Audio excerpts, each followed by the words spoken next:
श्री शिवाय नमस्तुभयम। दोस्तों, जैसा कि आप सभी लोग जानते हैं कि 25 जनवरी 2026 यानी रविवार को पड़ रही है माघ महीने की शुक्ल पक्ष सप्तमी तिथि, जो बहुत ही खास है।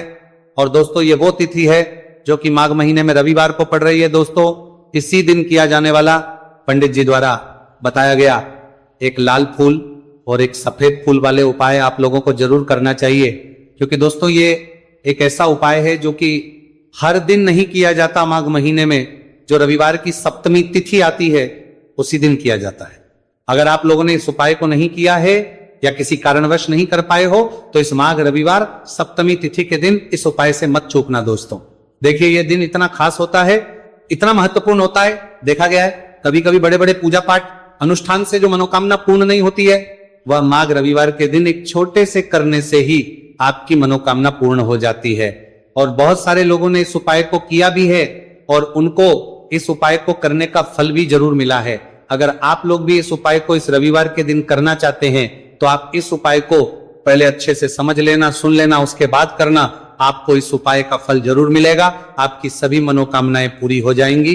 दोस्तों, हम आपको यहाँ पर बता दें कि ये जो एक लाल फूल और एक सफेद फूल वाले उपाय है, ये उपाय पंडित जी ने अपनी अभी की सीहोर की कथा में ही बताया है। उपाय को करने से आपके घर में चाहे किसी भी प्रकार की दोहक और समस्या क्यों ना चल रही हो, आपको उसका कारण भी नहीं पता है कि भाई ये समस्या किस कारण से चल रही है, उसका कुछ भी कारण हो सकता है। जैसे पितृदोष हो सकता है, काल सर्प दोष हो सकता है, या किसी भी तरह का मंगल दोष भी हो सकता है, और भी बहुत तरह के दोष होते हैं, कुछ भी हो सकता है।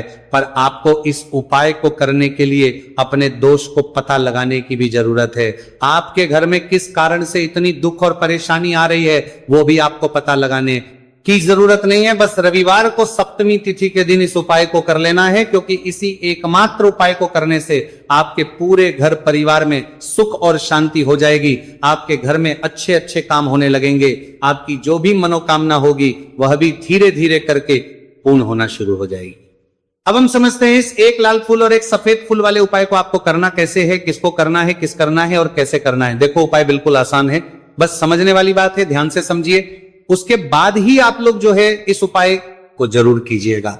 सबसे पहली चीज हम लोग ये समझते हैं कि इस एक लाल फूल और एक सफेद फूल वाले उपाय को इस आने वाली रविवार सप्तमी तिथि के दिन किसको करना है। तो देखिए, इस उपाय को घर के सभी सदस्यों को करने की बिल्कुल भी जरूरत नहीं है। घर में से कोई एक मुख्य बड़ा सदस्य इस उपाय को करेगा तो उस घर परिवार के सभी सदस्यों को इस उपाय को करने का फल मिल जाएगा। पर वो बड़ा सदस्य कौन होगा, कौन व्यक्ति इस उपाय को करेगा, तो यहां पर देखिए हम आपको बता दें, घर की जो बड़ी माताएं बहनें होंगी, घर की बड़ी माताओं बहनों में से कोई भी एक माता बहन इस वाले उपाय को कर सकती है। अपने पूरे घर परिवार के लिए घर में सभी सदस्यों को इस उपाय को करने की जरूरत नहीं है। मात्र घर की जो माताएं बहनें हैं उनमें से कोई भी एक माता बहन इस वाले उपाय को करेगी तो उसके घर परिवार के पूरे सदस्यों को इस उपाय का फल मिलेगा।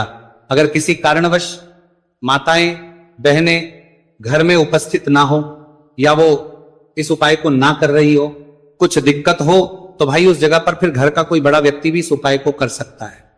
माताओं बहनों के कहने का मतलब यह था कि माताएं बहनें घर की लक्ष्मी होती है।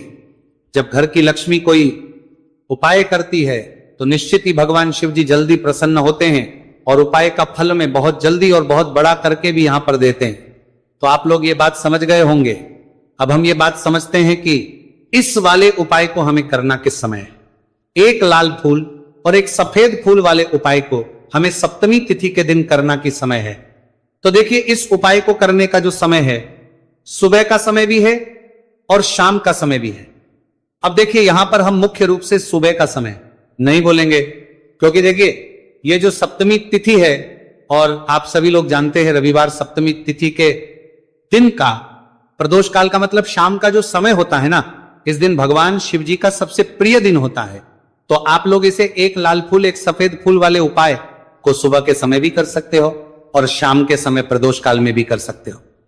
सुबह के समय अगर कर रहे हो तो 10 या फिर 11 बजे तक भी अगर उपाय करोगे तो भी आपको उपाय का फल मिलेगा। वही अगर शाम के समय कर रहे हो तो इस दिन जरूर शाम के समय का ध्यान रखना, कि शाम के 6 बजे से लेकर 7 बजे के बीच में अगर आप इस उपाय को कर सकते हो तो बिल्कुल कर लेना, पूरी कोशिश करना। पर अगर किसी कारणवश इस समय के बीच में ना कर पाओ तो रात 8 बजे तक भी अगर आप उपाय को करोगे तो आपको उपाय का फल जरूर मिलेगा। ये बात आपको समझ आ गई कि आप इस उपाय को सुबह और शाम दोनों समय कर सकते हो। मतलब करना आपको एक ही समय है, घर में से किसी एक ही बड़े व्यक्ति को करना है, एक ही बार इस उपाय को करना है, दोनों समय नहीं करना है। आपको जो समय अच्छा लगे आप उस समय पर इस वाले उपाय को कर सकते हैं। तो चलिए जानते हैं इन विशेष उपायों के बारे में। लेकिन उससे पहले जो भी मेरे भाई मेरी प्यारी बहनें आज चैनल पर पहली बार आए हैं या मेरी आवाज आज पहली बार सुन रहे हैं, अगर आप भी महादेव के सच्चे भक्त हैं तो वीडियो को लाइक और चैनल को सब्सक्राइब जरूर कर लें और कमेंट बॉक्स में लिखें हर हर महादेव। देखो, अब सबसे पहली बात आती है कि इस उपाय को हमें करना किस लिए है। जैसा कि हमने अभी आपसे बोला कि इस उपाय को करने के बाद आपके जीवन में बहुत सारी खुशियां आएंगी, आपकी मनोकामनाएं पूर्ण होंगी, आपकी धन की समस्या दूर होगी, आपकी पैसों की समस्या दूर होगी। अब देखिए, अगर आप लोग सोच रहे हो कि भाई हमें अपना घर बनाना है पर घर बनाने के लिए पैसा नहीं है, हमें गाड़ी लेना है पर गाड़ी लेने के लिए पैसा नहीं है, हमें जमीन लेना है पर जमीन के लिए पैसों की कमी पड़ रही है, अगर ऐसी ही दिक्कत परेशानी या किसी भी तरह की धन से जुड़ी हुई समस्या या पैसों से जुड़ी हुई समस्या अगर आपके जीवन में चल रही है तो ये उपाय निश्चित ही आपके जीवन में मतलब बहुत सारे मतलब फल लाकर दे सकता है। इसीलिए अगर आपके घर में बहुत ज्यादा मतलब दिक्कत समस्या परेशानी चल रही है, धन से जुड़ी हुई पैसों से जुड़ी हुई धन की बहुत ज्यादा कमी आ रही है, पैसों की आवक नहीं हो रही है, तो भाई आप लोगों को इस वाले उपाय को जरूर करना चाहिए। घर में से किसी एक भी बड़े व्यक्ति को। अब इस उपाय में करना क्या है वो सबसे पहले हम लोग जान लेते हैं। उपाय की सामग्री हम लोग सबसे पहले जानते हैं कि इस उपाय में किस किस चीज की आवश्यकता पड़ेगी। तो देखिए, उपाय का नाम तो एक लाल फूल और एक सफेद फूल वाला उपाय है, पर इस उपाय में कुल मिलाकर 4 सामग्री हमें लगने वाली, जो कि पंडित जी ने खुद सीहोर वाली कथा में बताया है, और जो हम आपको उपाय बताते हैं वो पंडित जी द्वारा बताए गए होते हैं, अलग से हम कुछ भी नहीं बताते। तो यहां पर हम लोग समझते हैं कि इस उपाय की सामग्री क्या है। तो देखो, उपाय की जो सामग्री है वो 4 सामग्री है, जिसमें से सबसे पहली सामग्री है एक बेलपत्र। देखो, बेलपत्र क्या होती है? बेलपत्र जो शिव की शिवलिंग पर चढ़ती है। दूसरी चीज है एक शमीपत्र, शमीप्र शिवलिंग पर ही चढ़ता है। तीसरी चीज है दोस्तों एक लाल फूल, उपाय का नाम है। तो एक यहां पर आपको लाल फूल लेना है। अब ये लाल फूल कौन सा लेना है? देखो, शिवलिंग के ऊपर जो लाल फूल चढ़ता हो उनमें से कोई भी एक लाल फूल पसंद कर लेना, और वो कहीं से तोड़कर या कहीं से खरीद कर लेकर आना और उस लाल फूल को उपाय में प्रयोग कर लेना। उसके बाद में एक सफेद फूल का विशेष रूप से ध्यान रखना, जो सफेद फूल शिवलिंग पर चढ़ता हो सिर्फ वही सफेद फूल लेकर आना, इसके अलावा कुछ मत लेकर आना, लेकिन केतकी का मत लेना। तो एक एक मात्रा में ही आपको ये चारों सामग्री चाहिए, एक बेलपत्र, एक शमीपत्र, एक लाल फूल और एक सफेद फूल। ये चारों सामग्री आप लोग तैयार करके रख लें। प्रदोष काल में या सुबह के समय जब भी आप इस उपाय को कर रहे हैं, जैसे ही आपके उपाय की सामग्री तैयार हो जाती है तो क्या हम सीधा उपाय को करने के लिए इन चारों सामग्री को मतलब उपाय करने के लिए जा सकते हैं। नहीं तो यहां पर आपको इस बात का ध्यान रखना है कि हम भगवान शिव जी को प्रसन्न करने के लिए तो जा रहे हैं, हम अपनी मनोकामना को पूर्ण करवाने के लिए तो जा रहे हैं, पर हमें यह दर्शाना बिल्कुल भी नहीं है कि हम सिर्फ अपने फायदे के लिए भगवान शिव जी के मंदिर में आए हैं। इसलिए हम इस उपाय को करने के साथ साथ में भगवान शिव जी की पूजन अर्चना के लिए कुछ सामग्री भी जरूर लेकर जाएंगे। जैसे कि सुबह समय अगर आप उपाय को कर रहे हो, इसे एक लाल फूल और एक सफेद फूल वाले उपाय को तो भाई सुबह के समय आपको एक लोटा जल लेकर जाना है। जो लोग प्रतिदिन शिव जी के मंदिर जाते हैं, पूजन अर्चना करते हैं, जल चढ़ाते हैं, फूल बेल पत्र सब कुछ चढ़ाते हैं, भाई वो अपनी पूजन अर्चना वैसी की वैसी ही करना। बाकी जो सिर्फ उपाय को करने के लिए जा रहा है, जो कुछ भी लेकर नहीं जा रहा है, उसे कम से कम एक लोटा जल अपने घर से भरकर लेकर जाना। अगर आप उपाय को कर रहे हो, है ना, क्योंकि इस वाले उपाय को आप भगवान शिव जी की पूजन अर्चना करने के बाद ही करना। वहीं अगर बात करें शाम के समय की, अगर कोई व्यक्ति शाम के समय प्रदोष काल में इस वाले उपाय को कर रहा है तो भाई आपको मात्र एक घी का दीपक तैयार करना है। ये बात हम हमेशा बोलते हैं, शाम के समय प्रदोष काल में कोई कर रहे हो ना तो दीपक का विशेष महत्व होता है। रविवार सप्तमी तिथि दिन का प्रदोष काल में जो भी व्यक्ति दीपक जलाता है ना, भगवान शिव जी के मंदिर में भाई उसके जीवन से सारी दुख और परेशानियां भी दूर होती हैं। तो भाई इस दिन दीपक का विशेष रूप से ध्यान रखना आप लोग। अगर आप इस उपाय को शाम के समय प्रदोष काल में कर रहे हो, है ना, ये जो दीपक आप लोगे ये आटे का लोगे। जो आटा आप गूंद दोगे उसके अंदर कुछ भी मत डालना, मात्र साधा आटा लगाकर उसे तैयार कर लेना और एक मीडियम साइज का दीपक तैयार कर लेना। दीपक न ज्यादा छोटा हो न ज्यादा बड़ा हो, है ना। उसके बाद में दीपक आपका तैयार हो जाए तो इसके अंदर जो बत्ती रखोगे वो गोल बत्ती रखोगे। देखो गोल बत्ती भी दो तरह की होगी, एक बाजार की और एक घर वाली। तो कोशिश करना अपने घर में जो रुई रखी हुई है उस रुई से आप लोग एक गोल बत्ती अपने ही हाथों से बनाओ। उपाय का फल अच्छा मिलता है। भगवान शिव जी जल्दी प्रसन्न होते हैं। जब हम किसी भी उपाय को अपने हाथों से परिश्रम करके तैयार करते हैं तो आपको उस दीपक के अंदर एक गोल बत्ती रख देनी है। इसके अंदर जो चीज आप लोग डालोगे वो डालोगे शुद्ध देसी गाय का घी। इस बात का विशेष रूप से ध्यान रखना, शुद्ध देसी गाय का घी ही डालना है, तेल वगैरह नहीं। आज के दिन तो मत डालना, रविवार सप्तमी तिथि के दिन, क्योंकि भगवान शिव जी का सबसे प्रिय दिन और प्रिय समय पर हम लोग इस वाले उपाय को कर रहे हैं। तो थोड़ा सा शुद्ध गाय का घी इतना डालना कि वो दीपक कुछ समय तक चल सके। ना बाजार वाला मिलावटी घी डालना, ना भैंस का घी डालना, शुद्ध देसी गाय का घी। आपको ढूंढने में थोड़ी मतलब मेहनत लगेगी और महंगा भी मिलेगा, पर गाय के घी से भगवान शिव जी प्रसन्न होते हैं और उसी शुद्ध देसी गाय के घी से घर में बरकत भी बनी रहती है और हमारे घर में सुख शांति भी बनी रहती है। इसलिए इस शुद्ध देसी गाय का घी अपने घर में हमेशा रखा करो। वो भगवान शिव जी के कार्यों में भी उपयोग में आता है और उपायों में भी हम लोग प्रयोग कर सकते हैं। तो यहाँ पर आपकी सारी तैयारियां हो चुकी है।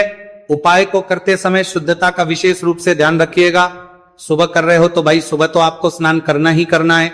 बाकी शाम को कर रहे हो तो शाम को मात्र हाथ मुंह धोकर भी आप लोग इस वाले उपाय को कर सकते हो। कोई दिक्कत वाली बात नहीं है भाई। उपाय की पूरी सामग्री तैयार कर और पूजन सामग्री लेकर आपको भगवान शिव जी के मंदिर पहुंचना है, जो आपके घर के पास में हो, जहां पर शिवलिंग विराजित हो, शिवालय हो, वहां पर आप लोगों को पहुंचना है। और जैसे ही आप भगवान शिव जी के मंदिर में पहुंचते हो वहां पर आप जाकर ही उपाय शुरू नहीं करना है।